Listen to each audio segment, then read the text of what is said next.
7 ऐसे खाने जो आपके एजिंग के प्रोसेस को तेज कर देते हैं और आपको जल्दी बूढ़ा कर देते हैं, इनसे आप लाजमी बचिएगा। उसमें नंबर 1 है आइसक्रीम।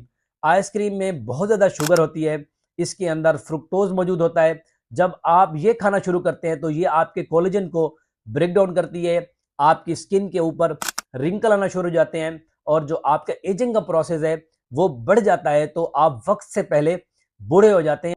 और दूसरे नंबर के ऊपर होता है कोला या कार्बोहाइड्रेटेड ड्रिंक्स। जितनी भी कोला ड्रिंक्स मार्केट में मौजूद हैं ये हाई शुगर होती हैं, हाई फ्रुक्टोज होती हैं। कार्बोहाइड्रेट क्या करता है, ये शुगर से मिलकर आपकी जिल्द में डिहाइड्रेशन पैदा करता है, जिसकी वजह से जो एजिंग का प्रोसेस है वो बढ़ जाता है और आप बूढ़े होने लगते हैं। और तीसरे नंबर के ऊपर होता है फ्रूट जूस। फ्रूट जूस जो होते हैं ये भी प्योरीफाइड शुगर इनमें मौजूद होती है, रिफाइंड शुगर होती है।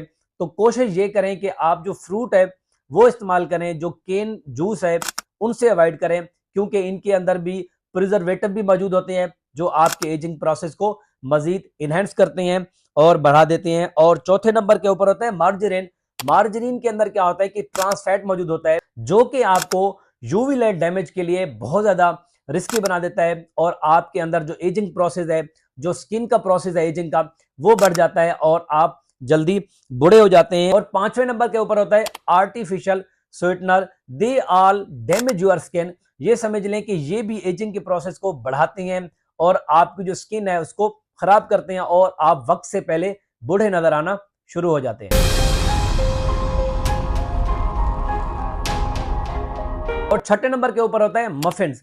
मफिन्स के अंदर हाई शुगर होती है। जब आप इसको इस्तेमाल करते हैं, क्योंकि इनके अंदर रिफाइंड शुगर और प्योरीफाइड शुगर मौजूद होती है, जब आप इनको इस्तेमाल करते हैं तो आपके जिस्म की शुगर एकदम से बढ़ जाती है। ये किसी हद तक इंसुलिन रेजिस्टेंस भी पैदा करवाते हैं, आपको डायबिटिक पेशेंट भी बना सकते हैं। और उसके साथ साथ आपकी शुगर को जब बढ़ाते हैं तो आपको डिहाइड्रेशन की तरफ ले जाते हैं और उसके साथ साथ आपको स्किन रिंकल पड़ना शुरू हो जाते हैं और जो आपका एजिंग का प्रोसेस है वो फास्ट हो जाता है। और सातवें नंबर के ऊपर होता है अल्कोहल यानी शराब। ऐसे लोग जो अल्कोहल या शराब इस्तेमाल करते हैं ये वैसे भी टॉक्सिन है, ये आपके जिगर और गुर्दे को भी खराब करती है। शराब आपको ओवरऑल डिहाइड्रेट कर देती है, आपकी जो शक्ल है, जो आपका फेस है, वो थका थका होने लगता है। अगर आप ये 7 खाने अक्सर और बेशतर इस्तेमाल करते हैं तो आपकी जिल्द एजिंग प्रोसेस में तेज हो जाती है, फास्ट हो जाती है। लिहाजा आपको इन 7 खानों से बचना है अगर आप अपनी स्किन की प्रोटेक्शन चाहते हैं और आप ये चाहते हैं कि आप लंबे अरसे तक जवान रहें और बूढ़े ना हों। इस वीडियो का यहां पर एंड करते हैं। वीडियो को लाइक कीजिएगा और अपने उस दोस्त को लाजमी टैग कीजिएगा जो ये चाहता है कि वो लंबी उम्र तक जवान रहे और बूढ़ा ना हो। मिलते हैं अगली वीडियो में एक नए टॉपिक के साथ। मुझे इजाजत दें। अल्लाह हाफिज।